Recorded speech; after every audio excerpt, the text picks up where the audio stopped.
Chapter number 15 probability.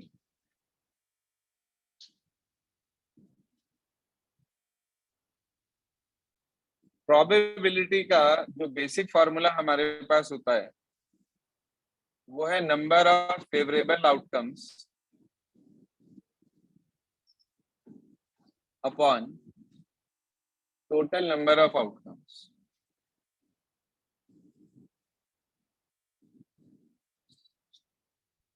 मान लीजिए हमारे पास कोई एक इवेंट ई है जिसकी हमें प्रोबेबिलिटी निकालनी है, तो उसको हम ऐसे लिख सकते हैं पीई। पी का मतलब होता है probability of E equals to number of outcomes in favour of E upon number of outcomes in favour of S. S का मतलब यहाँ पर सैंपल स्पेस होता है। क्या होता है इसका मतलब? Sample space. सैंपल स्पेस क्या है? जो भी पॉसिबल आउटकम्स होते हैं ना सारे, उसके सेट को सैंपल स्पेस कहा जाता है। जितने भी पॉसिबल आउटकम्स बन सकते हैं उन सभी के सेट को सैंपल स्पेस कहा जाता है। ठीक है जी। जैसे कि मैंने कहा आपसे एक सिक्का उछाला गया, a coin is tossed. So when a coin is tossed, then in that case sample space contains only two elements, H and T. Curly bracket का इस्तेमाल करते हैं सैंपल स्पेस को दिखाने के लिए। तो ये हमारे पास सैंपल स्पेस आया किसके लिए? एक कॉइन के लिए। मैं आपसे पूछूं इसके अंदर टोटल कितने एलिमेंट्स आ रहे हैं, तो आप कहेंगे सर 2 एलिमेंट्स आ रहे हैं। तो इसका मतलब number of elements in sample space is equals to what? S, यानी कि 2। ठीक है, ये 2 हमारे पास ही आ गए। ये आपके पास हुए सैंपल स्पेस के अंदर टोटल कितने एलिमेंट्स हमारे पास आ रहे हैं। अब मान लीजिए मुझे प्रोबेबिलिटी निकालनी है हेड की।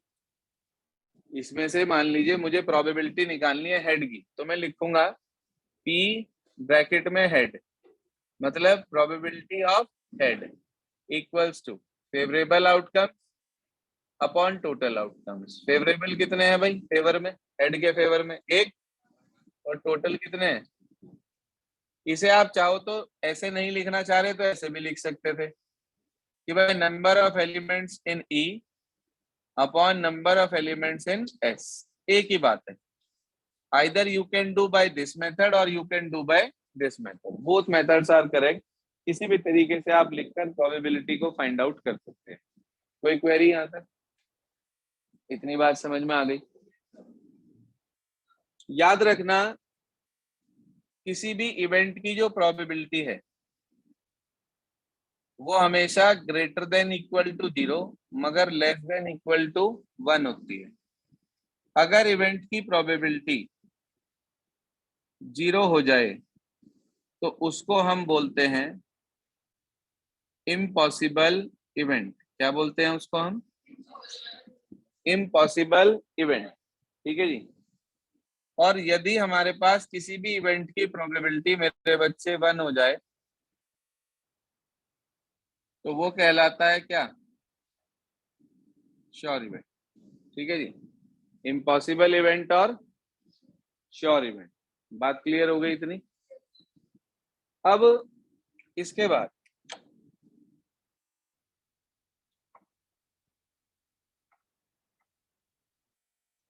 साथ साथ नोट करते चला करें प्लीज। अगर मान लीजिए हमारे पास पीई एक प्रोबेबिलिटी है किसी इवेंट की और प्रोबेबिलिटी किसी इवेंट के ना होने की, जिसे हम पी ऑफ नॉट ई कहते हैं, मतलब किसी इवेंट के होने की और उसी इवेंट के ना होने की प्रोबेबिलिटी, तो दोनों की प्रोबेबिलिटीज का सम हमेशा 1 होता है। आपको किसी भी इवेंट के ना होने की यदि प्रोबेबिलिटी निकालनी है तो आप उस इवेंट के होने की प्रोबेबिलिटी को 1 में से क्या कर देंगे? माइनस। ठीक है जी। आप 1 में से माइनस करके उसके ना होने की प्रोबेबिलिटी फाइंड आउट कर सकते हैं। तो अगर होने की पता है, ना होने की निकालनी है तो भी 1 में से माइनस होगा, और ना होने की पता है, होने की निकालनी है तो भी 1 में से माइनस करके आप उसको कैलकुलेट कर सकते हैं। बात समझ में आ गई सभी को? कोई परेशानी? अब इसके आगे sum of all elementary events, sum of all elementary events of an experiment is always equals to 1। क्या मतलब है? मान लीजिए आपने एक एक्सपेरिमेंट परफॉर्म करा और उसके अंदर 6 केस आए, 1 2 3 4 5 6, मतलब आपने डाइस थ्रो करी और ये 6 आपके पास उसके अंदर आउटकम्स आए। आप इंडिविजुअली अगर सबकी प्रोबेबिलिटी निकाल के ऐड करते हो तो इस प्रॉपर्टी का कहना है कि आपको सबका सम कितना मिलेगा। एलिमेंट्री इवेंट का मतलब होता है जिसके अंदर सिर्फ एक ही एलिमेंट होता है, वो एक कोई भी हो सकता है, चाहे वो 1 हो, चाहे 2 हो, चाहे 3 हो, चाहे 4 हो, चाहे 5 हो, चाहे 6 हो। एलिमेंट्री इवेंट्स का मतलब वो events that contain only one sample point, जिसमें सिर्फ एक सैंपल पॉइंट होता है, उसको हम एलिमेंट्री इवेंट का नाम देते हैं। तो आप इंडिविजुअली अगर सबकी प्रोबेबिलिटी निकाल के ऐड करते हो, मान लीजिए आपने लिखा probability of 1 plus probability of 2 plus probability of 3 plus probability of 4 plus probability of 5 plus probability of 6, सबकी अलग अलग प्रोबेबिलिटी निकाली हमने। 1/6 1/6 1/6 1/6 1/6 और 1/6, तो हमें 6/6 यानी कि 1 मिल जाएगा। बात क्लियर हो गई? तो हम ये कह सकते हैं कि किसी भी एक्सपेरिमेंट के अंदर जितने भी एलिमेंट्री इवेंट्स होते हैं, सबकी प्रोबेबिलिटीज का सम हमेशा 1 होता है। बात क्लियर हो गई? अब ये सब चीजें तो हुई जो फार्मूलाज जो हम यूज करेंगे प्रोबेबिलिटी के दौरान। अब इसके बाद आपको कुछ चीजों की जानकारी होनी चाहिए। जैसे आप एक सिक्का उछालते हैं तो कितने केस बनते हैं, आपको पता है कि 2 केस बनते हैं। 2 सिक्के उछालेंगे तो कितने केस बनेंगे, तो 4 केस बनेंगे। Head head, head tail, tail head, tail tail, 4 case बनेंगे। 3 सिक्के उछालेंगे तो 6 केस बनेंगे, बिल्कुल गलत, 8 केस बनेंगे। 8 कैसे बनेंगे अभी बना के दिखाऊंगा मैं आपको। उसके अंदर फार्मूला चलता है 2n, where n is the number of coins। अगर एक सिक्का उछाला तो 2 की पावर 1, मतलब 2 केसेस आर देयर। 2 सिक्के उछाले तो 2 की पावर 2 यानी कि 4 केसेस आर देयर। 3 सिक्के उछाले तो 2 की पावर 3 यानी कि 8। 4 सिक्के उछालेंगे तो 2 की पावर 4 यानी कि 16 केस बनेंगे। ठीक है जी, तो ये फार्मूला हमारे पास चलता है। बेसिकली जितने भी शहर के स्कूल्स हैं उनमें सब में इस तरह के क्वेश्चंस आते नहीं हैं, 1-2 स्कूल को छोड़ के। जैसे हॉली एंजल्स के अंदर इस तरह के क्वेश्चंस के ऊपर, मतलब इस तरह के कंसेप्ट के ऊपर क्वेश्चन दिए जाते हैं, 2 सिक्का उछाले गए, जबकि एनसीईआरटी में ऐसा एक भी क्वेश्चन नहीं है, नॉट इवन अ सिंगल। इसलिए मुझे कराने पड़ते हैं क्योंकि किसी स्कूल का कोई भरोसा नहीं है कि वो कब क्या क्वेश्चन देते हैं। तो हमारी मजबूरी है कि हम हर चीज कराकर चलते हैं। अभी जब जो सिलेबस कट है, जब उसमें से पोर्शन आ गया तो कहीं से कुछ भी आ सकता है। साफ शब्दों में लिखा हुआ है कि डिलीटेड पोर्शन के अंदर ये बात दिखाई गई है कि एडजस्टेड फ्रीक्वेंसी यानी कि हिस्टोग्राम ऑफ वेरिएबल लेंथ, ये आपके कोर्स में नहीं है, डिलीटेड पोर्शन में है ये। और जब भी उसमें से क्वेश्चन दे दिया इन्होंने, तो कोई स्कूल कहीं से कुछ भी दे सकता है। इसलिए हम कोशिश करेंगे मैक्सिमम पॉसिबल अपना कवर अप करके चलेंगे, जिससे हमारा कुछ भी छुटे ना। तो किस तरीके से चलते हैं ये नोट कर लिया सभी ने? हटा दो।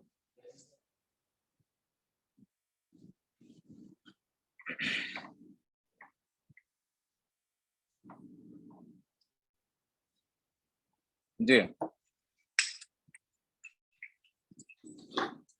तो बात करें अगर हम कॉइन की, सुनिए ध्यान से। सबसे पहले बात चलती है कॉइन्स के बारे में। तो एक सिक्का अगर उछाला जाता है, फर्स्ट केस ले रहे हैं, व्हेन वन कॉइन इज टोस्ड। आप सभी को मालूम है कि जब एक सिक्का उछालते हैं तो सिर्फ हेड या टेल, टोटल आउटकम्स में दो ही केस आते हैं। अगर आप दो सिक्के उछालते हैं, व्हेन टू कॉइन्स आर टोस्ड, तो आपको मैंने बताया कि इसके अंदर चार केस आते हैं, head head, head tail, tail head और टेल टेल। टोटल आउटकम्स कितने आए? चार। अगर मान लीजिए हम तीन सिक्के उछालते हैं, थ्री कॉइन्स आर, तो कैसे लिखते हैं सैंपल स्पेस? ध्यान दीजिएगा जरा बोर्ड पर। पहले तीनों हेड लगा लिए, हेड हेड हेड, एक हेड को हटा दिया लास्ट में से, हेड हेड टेल, इस टेल को बीच में ले आए, हेड टेल हेड, इस टेल को पहले नंबर पे ले आए, टेल हेड हेड, एक और हेड हटा दिया यहां से, हेड को बीच में ले आए, हेड को आखिरी में ले गए और इस वाले हेड को भी हटा दिया। चेक करो, सारे केस अलग अलग हैं और 8 केस हमारे पास बन चुके हैं। ठीक है जी, तो हम ये कह सकते हैं कि यहाँ पर हमारे पास टोटल आउटकम्स कितने हुए? 8। ऐसे ही अगर मैं आपसे कहूं भाई 4 कॉइन्स आर टोस्ड, तो आपको पता है कितने केस बनेंगे? हाँ जी, 16 केस बनेंगे, 16। आप लोगों को घर से बना के लाने, ट्राई करके, मैं नहीं बनवा रहा हूँ। तो इसके अंदर फॉर्मूला चलता है 2⁻n, जहां पर n क्या है? Number of coins tossed. n क्या है हमारे पास? Number of coins tossed. तो हम पता कर सकते हैं कितने आउटकम्स इसके अंदर कुल मिलाकर बनेंगे। तो when 4 coins are tossed, then there are 16 outcomes. You all have to write all 16 outcomes at home. कल बना के लाएंगे, हो जाते हैं ठीक है, नहीं होते हैं कोई बात नहीं, मैं सिखाऊंगा, but try yourself how to write these 16 outcomes. कोई भी बच्चा YouTube या कहीं की हेल्प नहीं लेगा, अपने आप करने की कोशिश करा करें। ये जो आप लोगों ने आजकल नया ट्रेंड बना लिया है हर क्वेश्चन को इधर उधर ढूंढने का, उससे आपका आईक्यू लेवल डाउन हो जाएगा। इसलिए अगर आपको अपनी स्किल्स को डेवलप करना है तो उसको डेवलप करने का एक ही तरीका है कि आप अपने माइंड को शार्प करें, और वो तभी हो सकता है जब आप उसको यूज करें। आजकल आपने उसे यूज करना बंद कर रखा है। तो ये आपके पास 4 कॉइन के केसेस आ गए, 1 कॉइन, 2 कॉइन, 3 कॉइन, 4 कॉइन। अगर बात करें हम डाइस की, जी हाँ, अगर हम बात करें डाइस की, तो डाइस के अंदर अगर आप एक डाइस को थ्रो करते हैं, जी हाँ, जब एक सिंगल डाई को रोल किया जाता है तो उस केस में कितने आउटकम्स बनते हैं? 1 2 3 4 5 6, टोटल आउटकम्स 6। अच्छा, when 2 dice are thrown together, तो 12। हाँ जी, क्या करें? 36 आउटकम्स बनते हैं, 12 नहीं बनते। फॉर्मूला चलता है 6⁻n। ठीक है जी, क्या फॉर्मूला चलता है? 6⁻n। कैसे? देखो, 1 के साथ 1 भी आ सकता है, 1 के साथ 2, 1 के साथ 3 भी आ सकता है, 1 के साथ 4, 1 के साथ 5 भी आ सकता है, 1 के साथ 6। तो 1 के साथ 6 आ गए। ऐसे ही 2 के साथ 2 1, 2 2, 2 3, 2 4, 2 5, 2 6। ऐसे ही 3 के साथ, ऐसे ही 4 के साथ, ऐसे ही 5 के साथ, ऐसे ही 6 के साथ। तो 6 6 36, 36 आउटकम्स आर देयर। यहाँ पर फॉर्मूला चलता है 6⁻n। एन क्या है? नंबर ऑफ डाइस रोल्ड, सिक्के को उछाला जाता है, डाइस को थ्रो किया जाता है, रोल किया जाता है, ठीक है जी। और कार्ड्स को ड्रॉ किया जाता है, ड्रॉ आउट कहते हैं ना। A card is drawn from a well shuffled deck of 52 playing cards. Playing cards देखे आप सबने? ताश, ताश के पत्ते जो होते हैं टोटल 52 होते हैं। बच्चे कहते हैं जी सर उसमें तो 2 जोकर भी होते हैं। बेटे आप लोगों की बात थोड़ी ना कर रहा हूँ मैं। वो बेसिकली जो उसमें जोकर होते हैं ना, वो इसलिए होते हैं, if any of the card is lost then we use that particular card for that number, इसलिए होते हैं। कुछ बच्चे क्या करते हैं, जोकर घर में क्या हुआ, ताश की गड्डी लाए, जोकर निकाल के पहले फाड़ फूड़ के एक तरफ करते हैं, बेकार, एक्स्ट्रा है। वो एक्स्ट्रा कार्ड संभालने चाहिए जिससे कि आपके कार्ड्स का जो डेक है वो खराब ना हो, लंबे समय तक चल जाए। अरे सर ये तो हमें पता ही नहीं था, इस चक्कर में तो कई खराब हो गए। कोई बात नहीं, धीरे धीरे ग्रो अप हो रहे हो तो सीखोगे भी तो धीरे धीरे ही। तो बात करें कार्ड्स की, तो उसके अंदर 4 तरह के डिजाइन होते हैं। जानता है कोई बच्चा? एस डिजाइन नहीं होता, एस नंबर होता है।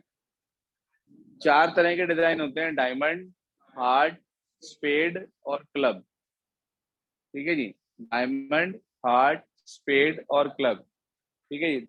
2 तो उसमें से लाल होते हैं और 2 काले होते हैं।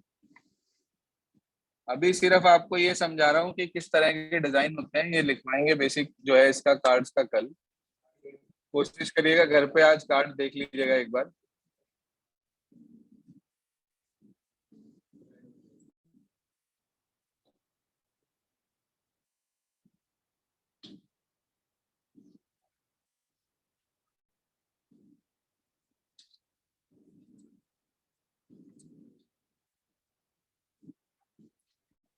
रेड रेड, ब्लैक ब्लैक, ये कहलाता है डायमंड, जिसको हिंदी में बोलते हैं ईंट। ये कहलाता है हार्ट, हिंदी में बोलते हैं पान, दिल पानी पान। ये कहलाता है यहाँ पर स्पेड,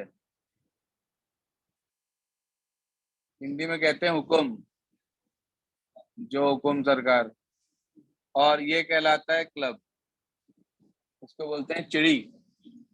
बच्चे कहते हैं सर ये तो पेड़ है, तो इसका नाम स्पेड क्यों नहीं है? अरे भाई वो स्पेड और पेड़ को यहाँ राइमिंग थीम थोड़ी ना मिला रहे, कहने लगे स्पेड है तो पेड़ ही होगा, ऐसा नहीं है। स्पेड हुकुम को कहते हैं, क्लब चिड़ी को कहते हैं। हर तरह के 13-13 पत्ते होते हैं, टोटल 13 4 जा 52 कार्ड्स होते हैं किसी भी डेक के अंदर। 52 पत्तों की गड्डी को डेक ऑफ 52 कार्ड्स या पैक ऑफ 52 कार्ड्स कहते हैं। मैंने आपसे कहा था कि probability is designed by the mathematicians for Kings of ancient time for the games, that's why all these concepts used here.